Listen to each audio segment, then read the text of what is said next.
How do the Ramayana and the Mahabharata explain Varna? These epics were written 2000 years ago in Puranic times, by which time the meaning of Varna had changed. The original meaning associated with psychology, disposition had changed to social pattern, that is, the caste system. So, Brahmins were associated with rites and rituals, Kshatriyas were landowners or soldiers, Vaishyas were merchants, and Shudras were the service oriented. There is no clarity about where people like cowherds or farmers would have been placed. They weren't involved in trading, so could they be Vaishyas or were they Shudras? There's a lot of debate over these, people aren't sure. In the Ramayana, Ram is a Kshatriya, a warrior who bears the responsibility for Ayodhya on his shoulder. Ravan is a Brahmin, his father was a Vaishnav. There is no clarity about any other one. To which caste did the Vanars or the Rakshasas belong? Were they Parjati? Did they fall outside the four Varnas?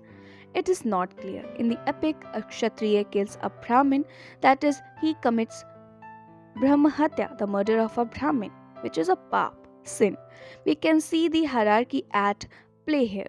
When Shabri, who is supposed to be from a lower caste, gives her half eaten bear to Ram, the need for Shuddhikaran is brought up.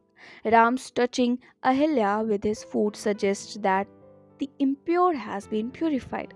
The caste system plays an important role in the Mahabharata as well. Dronacharya is a Brahmin who is so poor that he has to become a soldier to earn money. By doing this, he starts following Kshatriya dharma. This begs the question, have the bounds of caste been transgressed? When a child is adopted, what will be his one? That of his birth parents or adoptive parents? All these issues come up in the Mahabharata. The ordinary theoretical structure comes under question when confronted with practical situations. What is Krishna's one? He is born in the Yadav Vansh but has been raised by cowherds. Karn has been raised by Sooth parents but he wants to become a soldier. Arathi, not a Sarathi. He wants to be a warrior although his adoptive father is a charioteer. His desire goes against his one. This question too is raised. Karn wants to learn from the great sage Parshuram, who teaches only Brahmins, not Kshatriya. When asked by Parshuram whether he is a Kshatriya, Karn replies in the negative. One day, just to avoid disturbing his sleeping guru, Karn bears the pain of a scorpion bite without a murmur. Parshuram discovers Karn's deception because he knows no Brahmin would have the level of endurance. He curses him, saying that Karn will forget everything he has learned from him just when he needs it most. Here, it's almost as if he's talking about a psychological one. Parshuram is speaking of the qualities of a Kshatriya. It is the sociological or the psychological one that Parshuram is referring to here.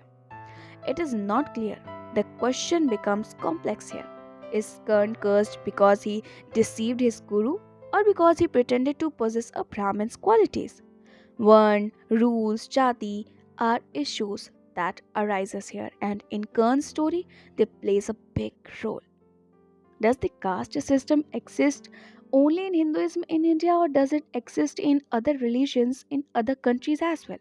First, you have to ask whether the caste system is associated with religion or Sanskriti. Both are not the same. Caste is also seen in other religions in India. Here, even converts to Christianity and Islam still follow the caste system. It's also seen in Pakistan, Bangladesh, and Sri Lanka. So it exists as a culture in the Indian subcontinent. As for the rest of the world, matters of aukat or status exist everywhere else. But the concept of Shuddhikaran is very specific to South Asia. The idea of which jobs are clean or unclean is unique to this subcontinent. I always say that there's not much difference between caste system and visa. Remove Shuddhikaran from this and there are similarities. There's a roti and beti system in one. There's a visa system in the other. Before granting a visa, they check whether you have money. Poor people usually don't get entry. If not money, they will ask whether you have any useful skills. For instance, if they're looking for a plumber and you know the job, then you'll be allowed to go there, not otherwise. Without the requests, money, or skill, you are denied entry into a foreign country. This too is a kind of caste system. So, this is it for today. And this part 22, 1 is completed. I'll be back with part 23, Sita and Draupadi. Till then, what you have to do is keep listening beautiful stories and keep smiling.